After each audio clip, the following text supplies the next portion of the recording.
The UK is on the brink of a monumental shift, one that will eventually see cigars vanish from our culture. But this change isn't just about tobacco, it's about something much bigger: freedom of choice. The proposed tobacco ban in the UK would make it illegal to sell tobacco products, including cigars, to anyone born on or after January 1st, 2009. On the surface, this might seem like just another public health initiative. But when we look closer, the impact is far more significant. Let's talk about Hunters Frankau.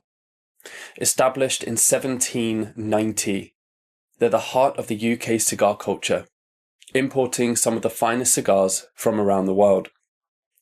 This ban will mark the eventual end of their 230-year legacy. Think about that.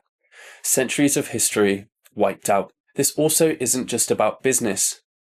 It's about heritage, the craftsmanship, and a community built around the shared enjoyment of cigars. This ban also isn't just about the tobacco. It's about our freedom as adults to make choices.